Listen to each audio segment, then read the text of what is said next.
So as we inch closer to finalizing a jury, it's happening today in New York. We're wondering how much is race going to impact Diddy's trial?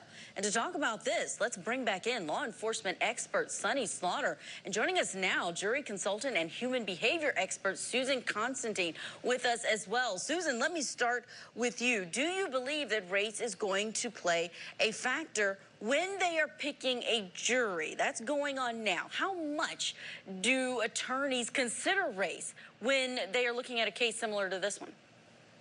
Well, they do. In fact, when I began my career with working with JuryQuest, out of the 7 demographic factors, race was one of the big ones. So if you remove race out of it, it would skew actually the point system in which I used in profiling a juror. So adding race into it, especially a black juror, would actually sway more towards the defense. So the defense always is looking for often black or minorities within their jury pool. So it really can. But keep in mind, as a really ethical trial consultant, we have to have a blend, right? So we don't want to play into the racial bias. We don't even want to play that game. We want to keep the jury more neutral. But unfortunately, the game plan is to stack it in their favor. And that is what I personally have an ethical issue with. When you're talking about seven white,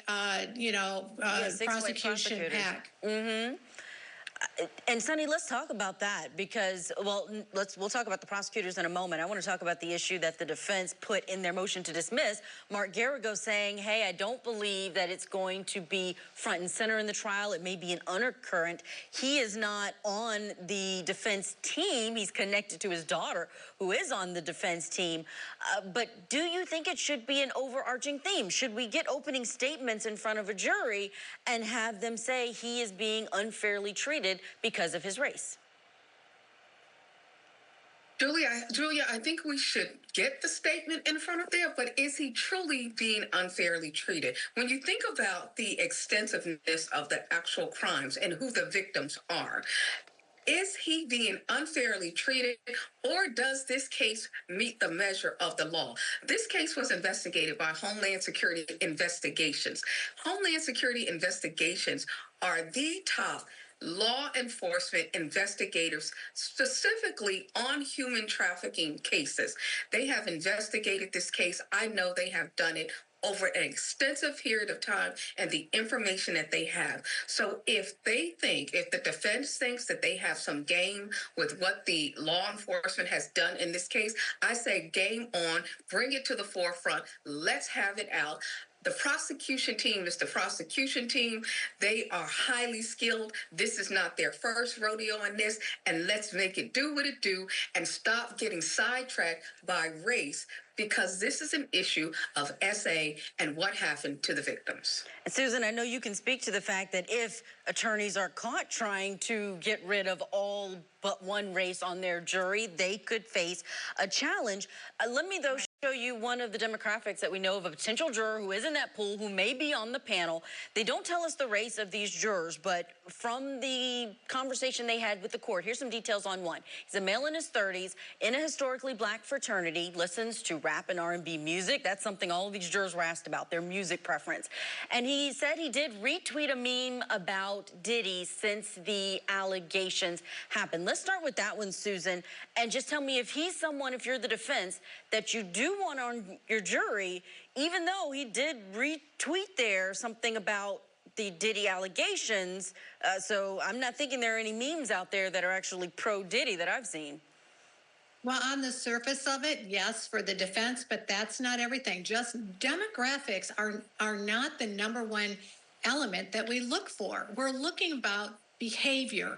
We're looking for attitude. And what I would be doing, now this is a juror they're considering as a defense juror, okay, or maybe the state to strike them. I would be looking at all of their posts, right? What are they posting? Who are they hanging out with? What are the photos that they're posting? What is the story they're actually telling? So that will give you a little bit different insight into their values, their belief systems, their lifestyle, etc. And this case is all about lifestyle changes and that alternative lifestyle. So if I were on the defense, I'd be looking for those alternative lifestyle issues, persons. On the state, I'd be looking for more of those conservatives. I want to go back to that screen we were just showing, Sunny, so we can talk about a second potential juror we pulled out. This is a woman who's in a historically black sorority, listens to contemporary Christian music and R&B. She watches CNN for her news, and she's a teacher. We heard those comments by Mark Garagos talking about the racial demographic of the prosecutors, but they are also all women.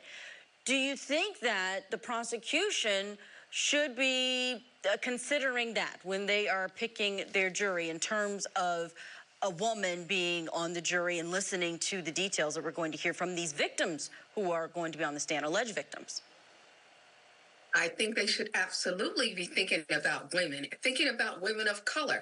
This case has divided so many people based on race, but I think it is important to have a large number of women on this trial, but we also have male victims. So those women need to have views that focus on victimization, not just gender and how it impacts them. I think we should consider all of the factors. And I think having a large number of women, having women of color, not just Black, but African American, but other minorities, to have a diverse jury pool.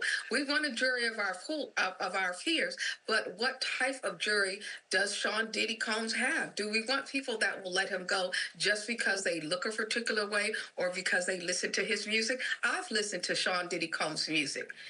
Am I a person that you want on the jury? Maybe, maybe not, because you want somebody that can have unbiased opinions. Susan, is age more of a factor that we should consider when looking at this case? Here's another potential juror that is 71 years old, works for an African-American dance company, listens to classical music, and told the court they were initially unsure about discussing sexual topics with strangers in deliberations, but after more questions, did tell the court that they could be fair, they could handle it. When you're hearing those details, and I noted what you said about the alternative lifestyle, that's certainly going to be something the defense is going to be arguing. These freak-off parties, this is just part of his celebrity lifestyle. Don't hate him because you ain't him type of argument. What do you think about age being a factor in these attorneys picking their jury? Absolutely, age is going to be a part of it because it's what they were brought up with. So at 71 years old, this person was not raised or really probably turns on, the rap music.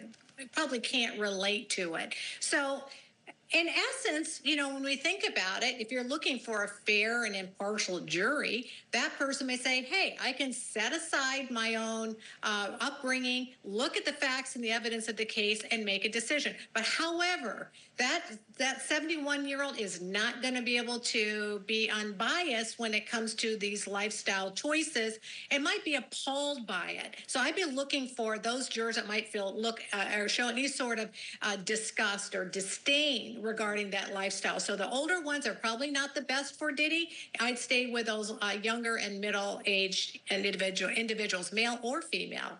Oh, we certainly appreciate your insight on that, Susan Constantine. Thank you for being with us. Sonny Slaughter, I understand we have to say goodbye to you as well, so thank you both for being here. We will bring you the latest on what is happening out of New York today in the Diddy trial and let you know when that jury is seated. Opening statements will begin on Monday.